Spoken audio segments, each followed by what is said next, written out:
guys, it's Wednesday and I've taken time out from tidying up my room slash cleaning slash packing for uni to do product of the week for you today. And it's a product that I've got quite recently but I've kind of fallen in love with, and I know loads of people really like it too, and I can see why. The product of the week is this, which is MAC's Prep+Prime Transparent Finishing Powder. First of all, I have to say I actually adore the packaging. It's like black with sparkles on, red and green ones, which you could probably see with the light, hopefully. And when you open the box, the lid of the jar has exactly the same finish, so it's the black with the sparkles, the red and green sparkles. And the powder is a transparent white powder, so it looks like this, hopefully you can see. And it's a very finely milled powder, and there is a sifter between the jar and the lid. This powder does contain silica, so that might be why it's such a good powder, and there has been like controversy with the HD powder, which is like mainly silica. There's also been like a Coastal Scents one as well. And I think e.l.f.'s new Complexion Perfection from the Studio line range, that's got silica in it. All these powders have a common form, but this is a loose powder, as you've seen. How I use it is I just use a dense brush, so for example the MAC 109 or the 168. They have quite dense bristles, which are great for buffing into the skin. I don't really like to use the duo fibre ones because I don't feel that it covers enough. I've been searching for reviews and how people use it because I was getting it, but I wanted to just research it a little bit more. So what I found is, with my own research and myself using it, is that it sort of blurs your complexion. It helps you to get a flawless finish with no pores, and it's great. I really do love it. The other thing is, you can use it as a setting powder, or you can use it on bare moisturised skin. It is rather pricey, but you don't need to use a lot, and as I've said, you can use the e.l.f. Studio Line one. That one is a pressed powder, but it's essentially the same thing, and it looks coloured, but when you apply it, it's not. I really want to try that out to see if it's a dupe.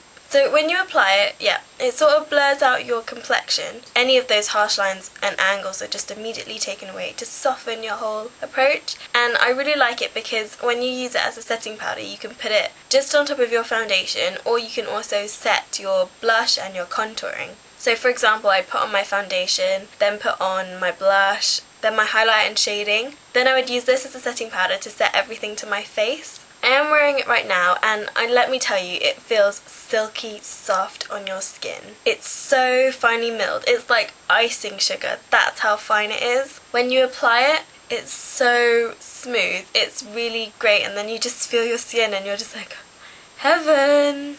Baby soft. The only thing is, it is a little bit pricey, but then again, you do have alternatives which you can buy. There is 9 grams of product in a jar, and you really don't need to use a lot. You probably will get a little bit of fallout, but if you start at the top of your face, then any fallout will just fall onto the rest of your face, and then you can just buff it in. So with this, I've kind of just been using it every time I apply anything to my face, and it really gives you a nice finish. It really helps to just finish off your look, and I wish I'd found this sooner because I just really like it. I haven't been able to like put on makeup without it, and it's like really small and great for travelling. I always keep mine in the box when I'm travelling, and like it's no bigger than the palm of my hand. The only thing is that when you are travelling, lots of powder goes through the sifter because the sifter doesn't have those round holes, it has square holes, which means the powder dispenses more easily, but it means that when it's shaken up, then lots of powder will go into the top bit above the sifter. So those are the only 2 downsides to it, price and the fact that more product will come out. Just on a little bit more of an update, I tried to like volumise my hair today using my new hair straighteners, which I received from Aussie. Very grateful for those, and if you want to see me how, I might make a tutorial on it. It looks quite nice when it's down, but I really prefer it up, and I just sort of twisted it up a little bit and then just pinned it up so you can see. I'll probably post pictures of it onto my blog so you can see with my hair down and with it up as well. And I'm mostly wearing Maybelline on my face today. The only thing that isn't Maybelline is lip gloss. I just used a clear lip gloss, and the MAC Prep+Prime, and also a little bit of MAC Studio Finish Concealer. That is because I really do like the mousse products, however they're still drying out my skin. I think it's because of the air inside. the formulas. When I apply them they feel so good, but then on all those dry flakes of skin which are kind of not really that dry, you can still see them. They sort of bring out the worst. They bring out the dryness in my skin. So I don't really know what's going on there, because I did try using moisturiser just before I put it on as well, and that didn't really do much. On first impressions, I really liked the lash stiletto, but I didn't really like the Colossal one or the Great Lash one. So, you know, mixed views there with Maybelline's mascaras, and for me they've always been pretty good. Maybelline is known for mascara, but since I've branched out and I found other things that I really love, like Collection 2000 and Ico as well, it's not quite cutting it for me. But I will probably be doing mini reviews and a little guide to mascaras soon, so definitely check that out. Update on my burn, if you can see that.